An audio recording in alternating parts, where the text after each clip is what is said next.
We've done stuff with Penny Marshall, Rick James. We did Lincoln Center with Michael Jackson. So we've done, the B-boy era, we've done a lot for ourselves, man. You know what I mean? So it's just, I don't talk about it as much, man. I should, you know what I mean?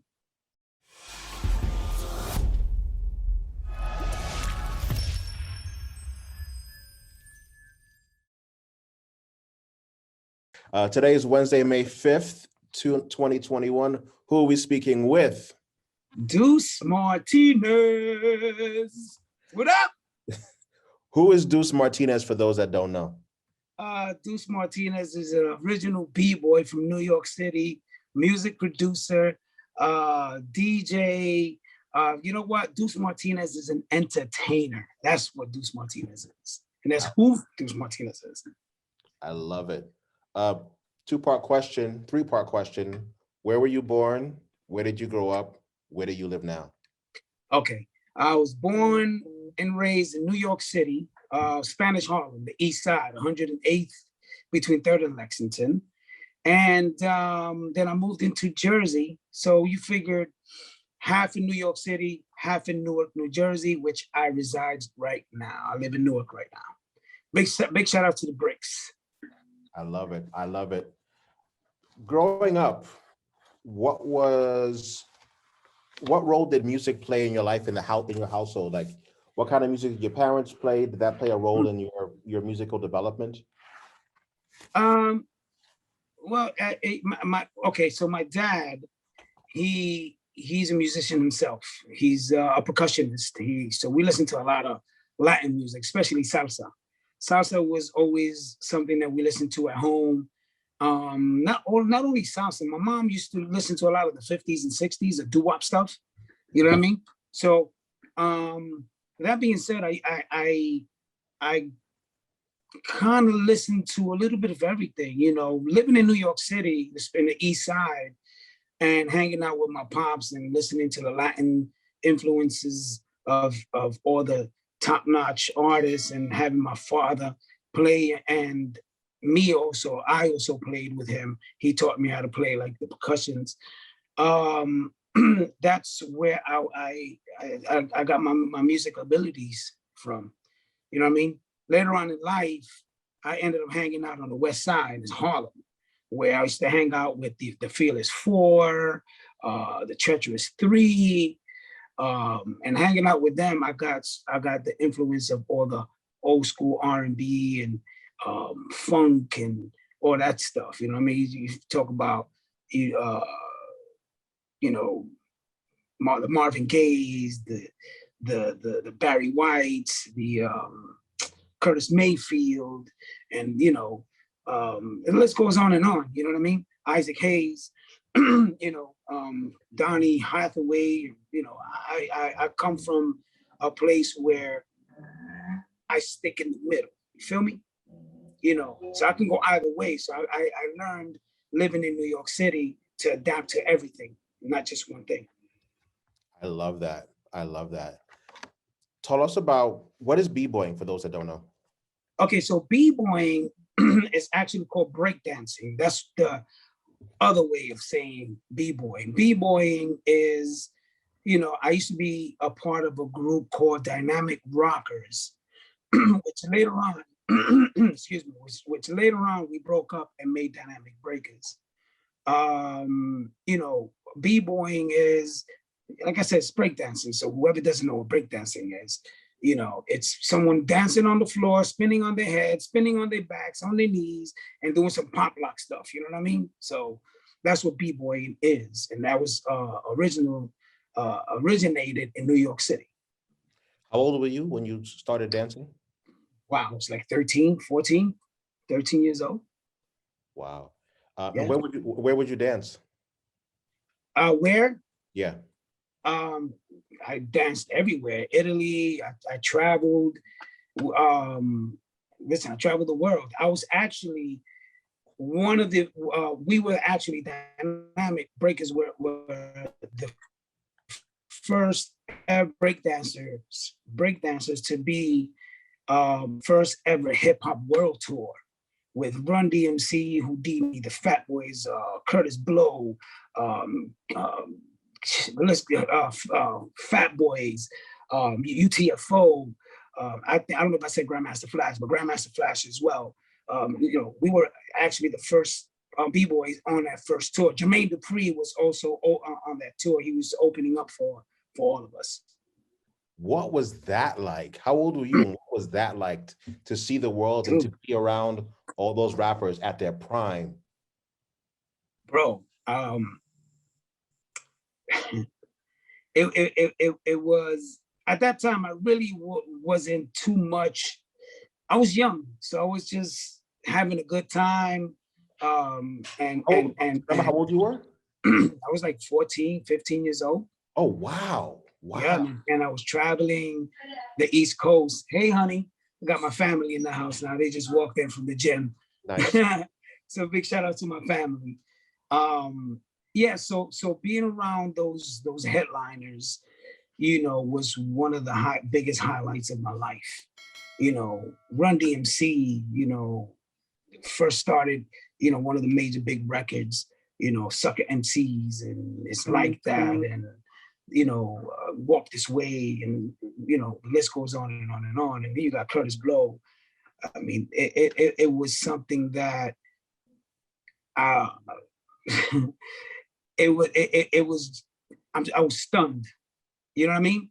But at the same time, having a good time, I was entertaining. So I was up there with those guys, and I was meant to be there with those guys, you know what I mean? So it's kind of hard to really explain when you're young and you're 13, 15, 14 years old, and you're, one of the biggest break dancers. Everybody talks about Rocksteady, but there was three break dancers in New York City, which was Dynamic, Rocksteady, and New York City Breakers. And we were the ones that were one of the first to ever be on the first hip hop world tour with those guys. So, I was just, it's kind of hard to explain, but I still live the moments. What happened to breakdancing? I mean, just like everything, it takes its course. But during the 80s and 90s, it's still alive.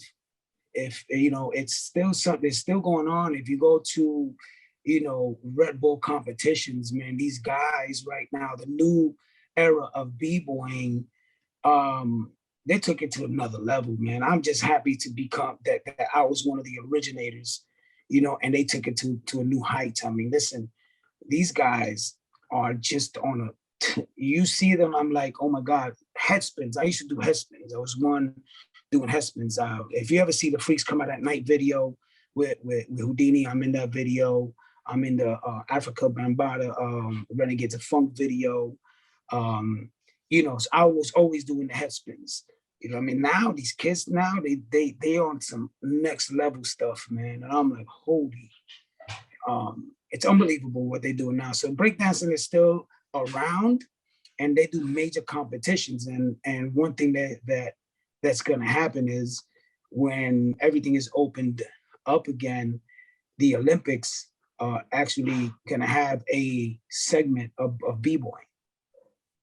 Wow. Yeah, man. Wow. Yeah, so hearing about that, I got goosebumps. Makes me feel really great, because again, I'm one of the originals. You know what I mean? If I don't know if you ever remember the Big Break Dance Contest in New York City. Roxy. Right, we won that competition. Wow.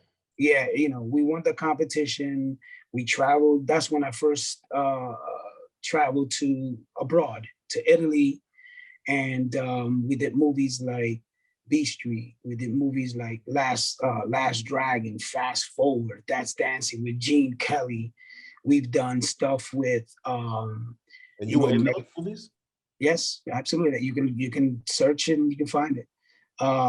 We've done stuff with Penny Marshall, Rick James. We did Lincoln Center with Michael Jackson. So we've done, the B-boy era, you know, we've done a lot for ourselves, man. You know what I mean? So it's just, you know, I don't talk about it as much, man. I should, you know what I mean? That's amazing, Part of amazing. the history. Let's transition. Describe house music in one word. Love. Unity. One word? I'll just call it love. Explain. Love. Okay, so when we all get together to play music, house music, you can see how everyone embraces it and how everyone comes together. And there's just formed this big love for it, you know. You can see it in their eyes and their movements, you know, their energy, you know. So anytime you go to any house function, you can actually see it, you know what I mean? So that's why I say love, because everybody loves house music, and you know, it's just a dope feeling. What's your definition of soulful house? Melodic. That's my definition of soul. Soulful to me is melodic, musical, voice, lyrical, you know, passion, you know, like Kenny Bobien, you know. I don't know if you knew this, but I Shall Not Be Moved was my first gospel house record with Kenny Bobien. That was cool. Yeah, I produced that, yes. Wow. Yeah, and it came out on Flatline Records with Front Room Back Room, which is, you know, Shahir Williams and Derek Jenkins. Yeah, that was my first gospel house record. So when I describe it, like I said, you know, it's just love and and it's a feeling. It's just a great feeling, and the soulful part of it is just that. When you hear the strings, when you hear the percussions, when you hear the bass line, when you hear the choir in the background, when you hear these vocalists just, you know, singing their asses off, and you know, when you see them perform, and you just like, you know, it's almost like you're hypnotized. You know what I mean? That's what soulful house music is to me. Do you consider yourself a DJ or producer first? I'm an entertainer. Oh, that's gangster. Because I do it all. You know what I mean? I'm a DJ, producer, dancer. You know, I produce salsa records, reggaeton records, hip hop records, R&B records, of course, house records. You know, I've done it all. You know what I mean? They're all out. You know, acid jazz records. You know, I'm with a group called the Holland Tunnel Project. You can YouTube them. And it's all acid jazz. You know, I've done records, you know, remixes for Lauryn Hill, and I've done a record with Aaron Hall and Christopher Williams. You know, the list goes on and on and on. You know, this is the reason why I say I'm not a producer or a DJ. I'm just an entertainer. You know. That is amazing. Let's go back. Talk to us about the transition from b-boying to house. How did that occur? When did that occur? Why did that occur? Okay, so from b-boying, I was always the DJ. I always put the mixtapes together, and it was cassettes. So you imagine the pause action. You know what I mean? You know, my SOB1s, you know what I mean? Belt drive joints, you know, and just throwing records and editing right down the spot. So I was always a DJ.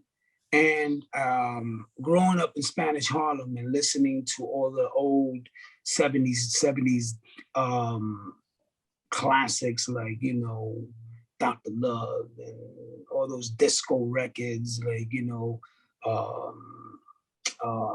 Romeo and Juliet, and, you know, Pushing the Bush, and the list goes on and on. I always had to feel for it. So while I was doing all the mixes for the breakdance crew, you know, I just got into doing, you know, the house music thing. You know what I mean? It was just a no-brainer. You know, 4/4 and a clap and a hi-hat, and and some bass lines, you know what I mean? But before I started doing house, I was doing hip hop records, hip hop and R&B. And doing R&B is almost like doing a soulful record. How so?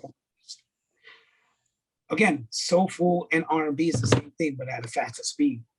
You know, you look at a Mary J. Blige record, right? You know, let's just look at any R&B record. Let's just look at, what's this guy's name? Neo, you know, when he did Closer. You know, if you listen to the middle where it breaks it down to a hip hop and R&B vibe, it's just the same thing.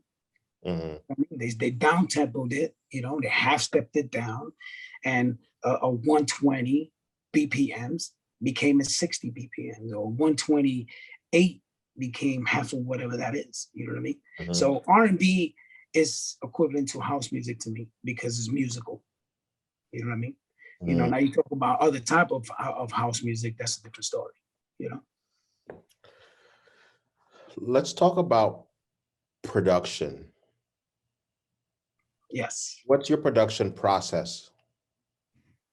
I just sit, man, and just dabble on stuff, and just, you know, I listen to a lot of old classic records, you know, listen, before, we all have to learn from something, right? Or from someone, right? Or some genre. You know, me personally listening to, like I said, the Curtis Mayfields and the Isaac Hayes, and listening to the Eddie Palmieri and the Hector Lavoes, you know, it gives me the mindset to create, because I can take a sample of any record and make it my own, just like I did Just As Long, right? You know, I take that vibe, Just As Long As I Have You, and I made it my own. I had, may he rest in peace, KT Brooks sung on it, and I added some horns, I added some solos and stuff like that.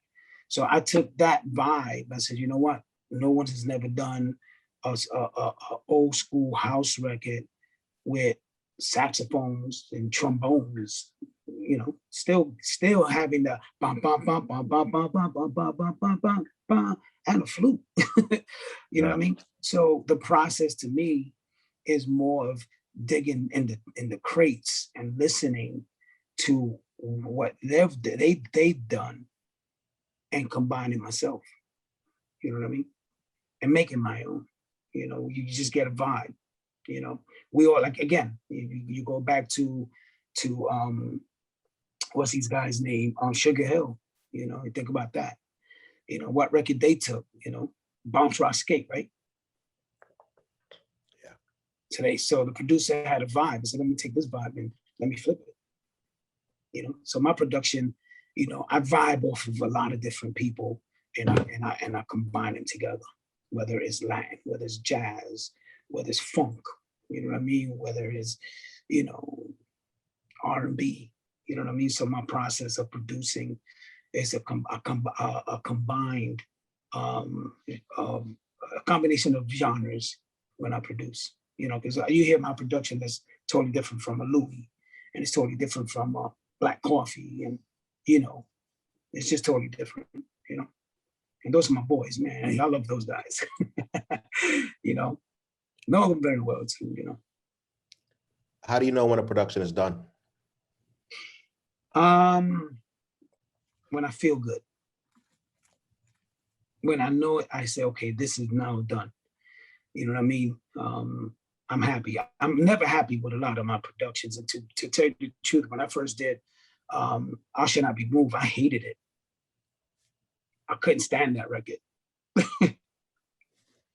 Why? I had let my my kid's mom many years ago hear it. She said, "Oh, this is nice." And I'm like, "Yeah, it's okay." Didn't know 10 years later that record would be one of the top gospel house records of the world. Because, you know, you got young kids like in Italy singing the record. You know, you got, you know, the 20s and 30-year-olds, and that record is, you know, 30 plus years old. They were still sucking their mama titties when this record came out. You know what I mean? But it's one of the records that I you know, really, when I finished it, I was like, okay, whatever. You know what I mean? But for me, when I know a record is done, is when I know I can feel it in my bones. How long does the process take typically for you to produce a track? Shit, man. On a good day, I can do a record in 20 minutes. Wow. Vocally, and if it's a vocal track, it'll take me a few hours. But a regular track, I can do in 20 minutes, 30 minutes, depending how I'm feeling at the moment. But then after I'm done with it, then I switch it around and mix it and do like 5, 6, 7 different versions of it. And then I can pick and choose which one I like the best. You know what I mean? I work fast. You know what I mean? I once I'm in my zone, then I'm in my zone. You know, just like any producer, when you're in the zone, you're in the zone. You know what I mean? You're just doing. You know, the same thing as if you're working out in the gym, you're in the zone. You just hitting the dumbbells and you hitting those weights hard, and you know you got an hour workout. Next thing you know, you got 2 hours in. You know what I mean? You know, so when I'm in my zone, I'm in my zone, and I could just do records back to back, whether it's R&B, whether it's house, whether it's whatever it is. What's your criteria to work with singers? I don't have a criteria. Just go in and work. I don't tell the singer what to sing, and I don't want them to tell me how to produce. I like it. As long as the product is good. Listen, I work with Barbara Tucker. I work with Stephanie Cook.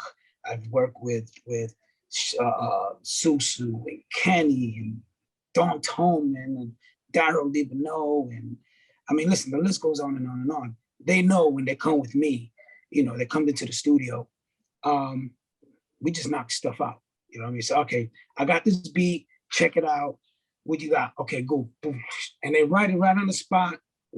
Hour later, it's done. We just do vocals. I love doing vocals. And Barbara Tucker can tell you that she loves the way I do vocals. She said, Duce is a beast with vocals. You know, I've done everyone's vocals from Kenny to, listen, I'm getting calls to do people's vocals. And I learned how to do vocals when I started doing a record with Aaron Hall. Joe Wilson taught me how to do vocals. He said, this is how you do this. And back then, it wasn't digital. Everything was analog. So you're looking at a 64-channel Mozart Neve board. And for those who don't know what that is, it's a mixer with 64 faders that go up and down, and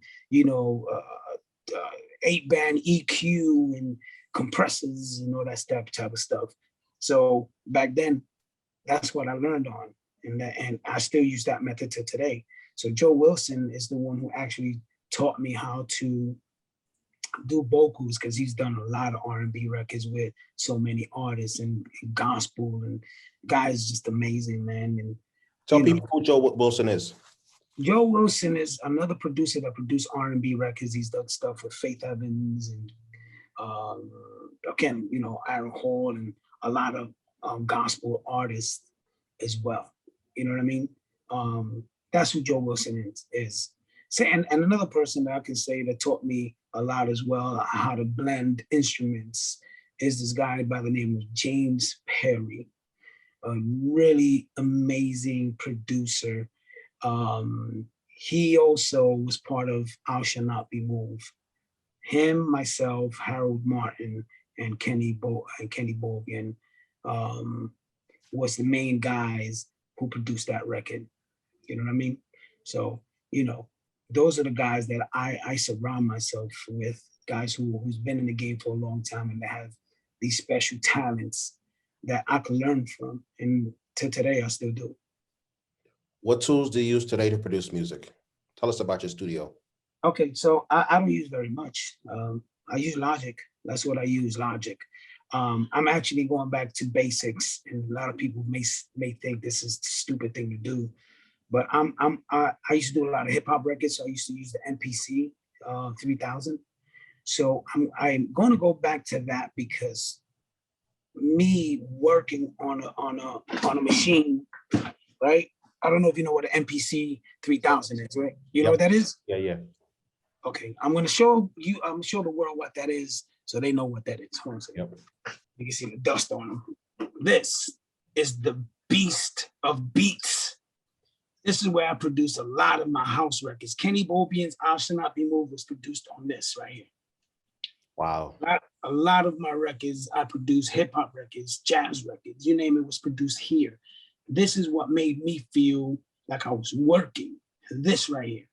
And you can see, you probably can see a button missing. That's how hard I'm messing with shit. You know what I'm saying? So, but this is the machine that made me work hard. And, you know, working with the digital aspect of it, working with the digital part of it, you lose that, you know, because everything is cut and paste and, you know, grab this loop and put it here. And, you know what I mean? So that's what I use. I use Logic, but I still use the old method. I still produce records. I still, you know, hit the keyboard and I still put keys and I still do my own, you know, percussions. Or I get musicians to come in and rock out with me. You know what I mean? One guy that I use all the time, and he's one of the keyboard players that I use. His name is Brockett Parsons. Now Brockett Parsons plays for Lady Gaga. You know, so before he played for Lady Gaga, him and I have been working together since the 90s. You know, he actually won P. Diddy Making His Band. He's a white dude, real tall, slim, you know, just an amazing producer. He actually invented a circular keyboard. I don't know if you have seen that yet, but it's a circular keyboard called the Arc, Piano Arc. He's one of the guys that I also use to come here and play, you know, and you know, use his expertise in keys. You know what I mean? I'm not the best at playing keys. So whatever I do, he perfects it for me. You know what I mean? You know, so I still use the same way of producing, whether it's digital or analog. Speaking of house, Jersey has a very unique sound. Describe the Jersey sound of house music. Oh. Or is there a Jersey sound of house music? I mean, it is soulful. That's what it is. Soulful came from here, and to me, you know, the Jersey house music is almost like a jazzy kind of soulful. It's almost like a jazz house record. You know what I mean? You know, you got the Chicago sound, which is a little harder. You got Baltimore, which is a little harder. You know, the charismas and the spins and stuff like that. You know what I mean? You know, but we have a little bit more of I can't even say that because even those guys do soulful stuff as well. So our sound is just, to me, it's just a soulful sound. You know what I mean? I get it. Who is Soul Creation? Okay, so Soul Creation was a production team that I came up with. Actually, my ex-partner Jose Burgos and myself. And later on, we added Dip. His name is Duran Tariq. Soul Creation was 3 of us, and we produced many records. Let's talk about the business of house music. Is there money to be made? Can somebody make a living off of producing house music today? I mean, they are making money. Look at Spen, look at Louis, look at David Morales. You know, look at, you know, some of the other guys. You know, you still can make money with house music. Maybe not the type of money the EDM guys are doing, but there's still a market out there. They still have people who enjoys our music. You know what I mean? You know, there's still money to be made. And again, maybe not at the EDM status where, you know, you get those Swedish House Mafia guys and the Steve Aoki, and they making millions of dollars, you know, doing that EDM stuff, you know. But there is still a market for this music we do, this music we call house. Then talk about DJing. How would you describe your DJing style?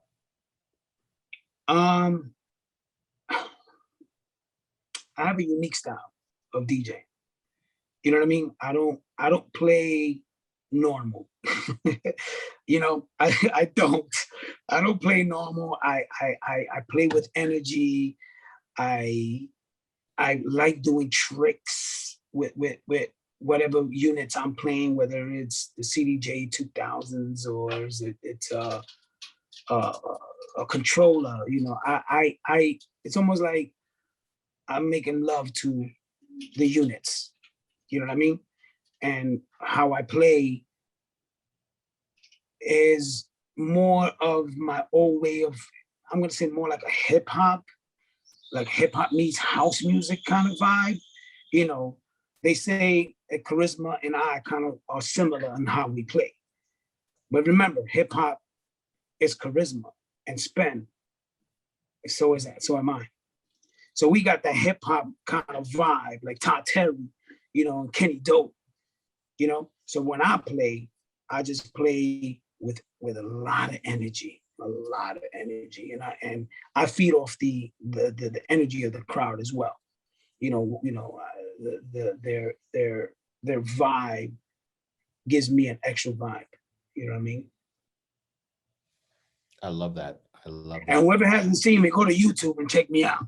You know, and lucky I don't wear wigs because I mean, you see some with wigs, and you know, like I said in the beginning of the segment, I'm an entertainer. I'm not just a DJ or producer. I like to entertain. And remember, I'm coming back from the 80s when hip hop had just started breaking through. So I entertained for 20 and 30,000 people. You know, we talking about, you know, stadiums. You know, we talking about what's that stadium in Staten Island? I can't really think of it. Like a Madison Square Garden type thing, you know? Mm-hmm, mm-hmm. So I'm an entertainer. House clubs. What house clubs did you go to back in the day? I went to so many, you know, Zanzibar, of course, from Jersey, Docks. What is Club Zanzibar? It's Club Zanzibar is a place. If you ever heard of Tony Humphries, who of course everybody does, Tony Humphries played there. And Club Zanzibar was one of the craziest, dopest place you can ever be. You know, just the vibe, just the people, just the love, the energy, the people sweating, and the dancers. You know, that's what Club Zanzibar is to me. You know, a whole melting pot of just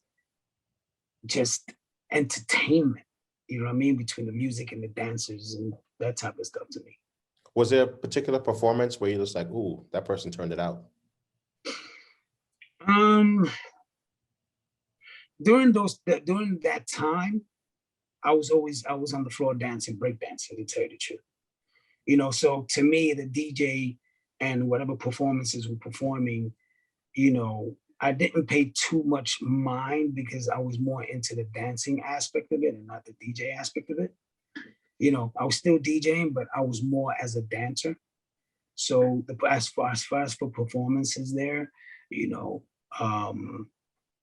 it's just really more the DJ than anything else for me. It was really what I really cared for, because they were throwing beats. It's all about beats for me.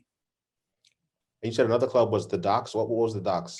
Docks was another club that was not too far from Zanzibar that Butchie Nieves used to own. And Hippie Terrales was the main DJ there. He was the house, and you know, I'm pretty sure you know who Hippie is.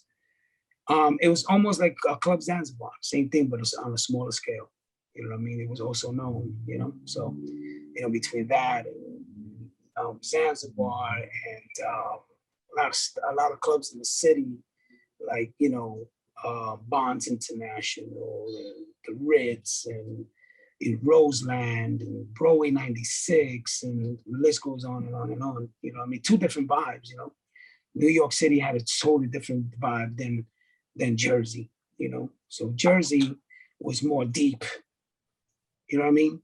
And New York was more open to whatever you want to play. You're gonna play. You know, one thing I can't say is I've never been to the garage, so I can't talk about the garage. You know what I mean? So, you know, from what I'm hearing, you know, when he played this record, he just played his record. You know what I mean? So I can't talk too much about the garage because I never went to the garage. That's fine. I was b-boying during that time, and I was going battling at different clubs. Plus, I was a little young too, even though, you know, I probably could have got in. But I was a little too young, you know. Quick question going back to production. How many productions have you released, and then how many are unreleased on your hard drives? Oh my God, bro.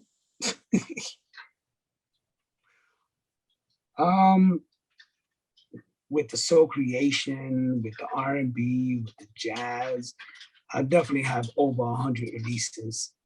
Unreleased, I'm gonna say about another 100. Wow. Unreleased, yeah, about another. I have stuff with Barbara. I have stuff with Kenny that I never released. I have stuff with Michael Watford. I have stuff with oh God, what's this girl's name from the Jones sisters? She passed away. You know, so I have a lot of different releases, man, and I'm saying collectively, not only just house music. You know what I mean? Yeah, yeah. You know, it's hard for me to release some stuff because I start something and then I just put it to the side for a minute, and then I get back to it, and a couple of years later, I'll go back to it and say, oh yeah, let me finish this now, and then I'll release it. You know. Because, you know, you when you're working, your mind goes in a whole bunch of different places, and you start something and then you just stop it. And you start another thing and then you just keep with that one, and then you stop that one, and then you go to another one and be like, okay, this one I'm going to finish. Then you go back to the other. So, but I have at least about 100 releases and about another 100 that's just on standstill. And then let's talk about DJing. What's your most memorable DJ gig where you were like, oh, damn, this is why? Okay, I have two. So one of them was when I played at the Cromi in Italy with Louis. It was Louis' night. He asked me to play, and playing for over 10,000 people at this place was one of the highlights of that for me. You know what I mean? You know, just that vibe, just playing with Louis, because when Louis and I play together, you know, it's really magical. You know, there's videos of him and I playing on YouTube, and you can actually see what I mean. Then the other one was at the Yucca Lounge in Miami. It was when I first did Just As Long. It was the release of Just As Long on his label. And, you know, I got to thank my wife, and I got to thank Jose Gonzalez, man. They surprised me with this banner that you see in the background and T-shirts and that type of stuff, man. And listen, we were like 100 deep. You know, we went to, I played for Louis at the Yucca Lounge. And again, it was one of those magical moments with him and myself. It's weird because it was him, myself playing together. But then you had Lou Gorbea, you had Johnny Dangerous. No, not Jovan, sorry, Jovan. And oh God, I forgot the Italian's name. At one point, we all had a knob. We're all twisting a knob. Oh, wait. And Master Kev was there too. And while we were playing, everybody has some sort of knob, and they twisting, and I'm doing this, and Louis is doing this, and somebody's reaching over my damn neck and shit. I'm like, what the hell? But all right, we were vibing. That right there was really magical, man. I mean, listen, everybody still talks about that evening with Louis and myself, you know. And then, of course, you know, I have to ask you the opposite. What's the worst DJ gig where you're like, this is some bullshit? The truth? Yeah. I never had a bullshit gig. I make the gig as good as I can make it. I feel you. You know what I mean? You know, I can't tell you that this is fuck this gig. You know what I mean? You know, whether it's one person, whether it's 1,000, whether it's 10,000 person, I make that party a great party. You know what I mean? So, you know, I really can't say I did have bad gigs, man, but I always made it the best, man. I always enjoy myself while I'm playing. You know what I mean? You know, like I said, if only one person is there, I'm gonna take that person's vibe and spirit and make sure that when I play that record for that person cries. Mm. You know what I mean? DJing, how important is a residency in establishing a DJ's career? It's very important. You know, you want everybody to know where you're gonna be at, where you can be found, you know, on a regular basis. You know, when I started doing Cielo, you know, a couple years back, you know, as a residency, I had it once a month, but it was a place to go on a Sunday as a tea party. You know what I mean? You know, we started it off with Voodoo Ray, may he rest in peace. He started the tea party. And then, you know, they offered me to do something there on a Sunday. And I said, hey, sure, why not? You know what I mean? So, you know, a residency is very important, you know, because you want people to find you, you know, at your home. You know, that'll be like your second home. Yeah, this is my home right here. This is where you're gonna find me. This is where I'm gonna throw down. This is where beats are just gonna come out from left to right. And this is where I'm gonna hit you from the left, from the right. And you're gonna be on that floor dancing your ass off. You know what I mean? You know, so it's very important, you know, for a DJ to have their own residency, and especially at a high quality nightclub or lounge. You know, you can have a residency at a, you know, low level lounge, and it still can be successful. But when you got something like a Cielo and you got something like a Bboying, or, you know, whatever other clubs may be outside of New York, New Jersey area, you know, it's very important for those DJs. You know, it's just like when they book me to do gigs overseas and I'm in somebody's home, you know, it's the same thing. You know, oh, that's my home. Well, this is gonna be my home because I'm gonna take your home from you. You know what I mean? But, you know, yeah, definitely, man. You know, it's very important, very, very important. By the same token, how important is mentoring the next generation of DJs and producers in establishing their career? I mean, listen, it's important. You want to mentor someone.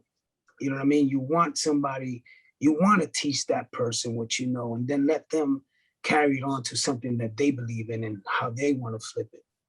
You know what I mean? You know, if you don't mentor anyone, you know, you're not doing your job. You know what I mean? You know, this is like for myself. You know, I have the radio station, right? DY Music Radio. We have over 50 DJs, right? So if I can say, a lot of the DJs were DJs and they just came back. So I'm kind of almost like mentoring them again to come back out and play, and they have, and a lot of them are playing everywhere. You know what I mean? You know, the young generation is a different story. You know, the young kids that don't know anything about house, you know, is a way to teach. You know, we had this kid named Amir that everybody was booking for a moment before he started being in. Actually, I have another one too besides Amir. You know, before anybody knew him, I had him on my station a couple times and mentoring him and showing him, you know, but the kid was good already.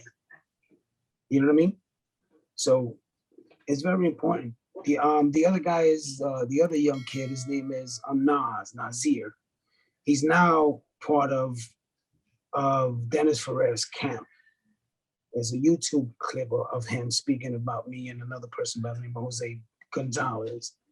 You know what I mean? So that's another young kid that's very talented, and, you know, I'm mentoring him as well. Back in, we talk about 20 years back. And now he's with Dennis Ferrer doing his thing. Tell us about D Wild Radio. How'd you come up with the name? What's the concept? How did you come up with the idea? Well, Duce is Wild, you know, the D Wild Music Radio. You know, we got together, you know, Ralphie, Adam, myself, my wife.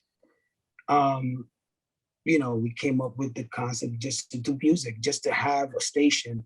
Before D Wild Music Radio, I had another partner by the name of Harold Martin, who also produced the I Shall Not Be Moved. We had an internet station called, radio station called Axiom. I don't know if you ever remember that. It's called AxiomOnline.tv. So I wanted to do the same concept.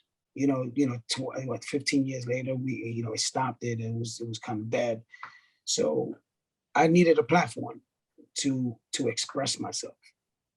So we all came together collectively and just came up with, with an idea. And, 7 years later, we got 50 DJs. That's amazing. They're strong. And, a lot of the DJs that are here are doing a lot of stuff. You know what I mean? Advice. Knowing what you know now, what would you do differently? I would have learned the business a little better. Definitely, for the people that don't know this business, you need to study the business. You know what I mean? Listen, my wife always tells me, listen, do your shit right. You know what I mean? Make sure you're doing your paperwork. Make sure your paperwork is very important. You know what I mean? So for me, it's more on the business aspect of it and making sure you're doing everything correctly, That's for me, New York used to be the epicenter of, forget COVID, New York used to be the epicenter of nightlife. And then Roxy closed, Empire closed, Cielo closed, Output closed, Paradise Garage closed, Limelight closed. What happened to New York City? A different movement. I think that, you have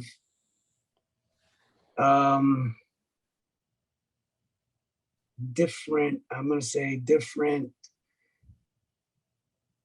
Okay, so I don't want to sound kind of crazy here, but let me get my thoughts together before I say something that may sound a little fucked up. You know what I mean? I'm just gonna say that they wanted that type of vibe out of the city because they were building something bigger and better for a different type of people. You know what I mean? That's why all those nightclubs have moved to Brooklyn. Does it make sense to you? I got you. You know what I mean? They took out that life and just created a loungy life, bottle service life, where people spend $100 to get in, $200 to get in, and you're spending, $1,000 or $2,000 at the bar. One person, not just everybody. You know what I mean? So that can tell you a lot without me saying a lot. Exactly. You know what I mean? So, but they moved it to Brooklyn, which, Brooklyn right now is the new Manhattan. You know what I mean? And actually they loving it. They loving the Brooklyn nightlife, when it was up and going. I used to play at this place called, I used to have a monthly at this place called $3 Bill that held at least 2,000 people. You know what I mean? Huge place, really beautiful. I was doing Sundays there as well. But that's where it's at now, Brooklyn is the new Manhattan, if you want a nightlife that way, if you want a club life feel, Brooklyn is where it's at right now. They got the warehouses, they got all that type of stuff going on. Mm-hmm. Manhattan is more for the I'm gonna say the yuppies, I'm gonna say, I don't know. They all have lounges. Everything is a lounge now. It's more, yeah. that type of shit, you know? Yeah. You know? What projects are you working on right now that you're ready to share with the public, to let them know about? Well, I'm working on an Eddie Stockley record that I'm trying to finish by next month. And I've been trying to finish Duce Martinez and Friends album. You know what I mean? It's been on hold for a minute. Got a lot of other stuff going on in my life, you know, good things, positive things. And, you know, I had to put that on hold for a minute. So that being said, you know, doing this Duce Martinez and Friend album is going to have like some stuff with, you know, by Barbara Tucker, Susu and Kenny and some of the producers of D-Wild as well. I have some really good DJs and producers on D-Wild that I want to throw on the album just to show them, you know, and appreciate what they do as well. Because, you know, if someone don't do it, they're not going to be heard. You know what I mean? So I don't mind collaborating with, you know, guys who are not in the forefront like myself. You know what I mean? I love it. Those are the questions that I had. Is there anything else that I didn't ask that you want to talk about? My height. I'm just kidding. Okay. I mean, you know, listen, you can shoot questions. I don't, you know, for me is you know, I'm just a man that likes to do all types of stuff. And, you know, I just love music. I love music. I love all types of music, whether it's, you know, again, jazz, Latin jazz, or house music, you know. You know, I'm working on a whole bunch of other things in Newark, you know, a couple of block parties, NJ Pack. I'm trying to work on some stuff with NJ Pack. Got a couple meetings this week. But other than that, you know, that's it, man. Oh, one more question. What effect, if any, did COVID have on the nightlife or on you specifically? Actually, the truth, it slowed me down a lot, and made me think of what I need to do to better my craft and spending time more with my family. You know, I'm more at home than what I was back, you know, before the COVID. You know, every weekend I was doing something and not paying attention at home. You know what I mean? You know, with this type of industry, you kind of neglect home a little bit, you know? So COVID slowed me down and made me realize that I need to do something better, more with family, you know what I mean? But it, like I said, it made me think wisely and what I need to take and what I not need, and I do not need to take, you know, whatever gigs that doesn't really gonna do anything for me, I'm not taking. So I'd rather do my own thing, whether it's a concert, whether it's a festival, or, you know, or if somebody's gonna book me for a certain type of money, then yeah, I'll take those. But right now, you know, for me, it's gotta be right. You know what I mean? COVID just made me realize that I'm worth a lot more than just a gig around the corner for $150. That's the perfect way to end it. Duce, thank you so man. much. You got it, man. Thank you for this interview. You know what I mean? Thank you. I appreciate you, and I'll keep you posted when it goes live. Okay, thanks a lot, my brother. God bless. Have a good night. Peace, man. Peace.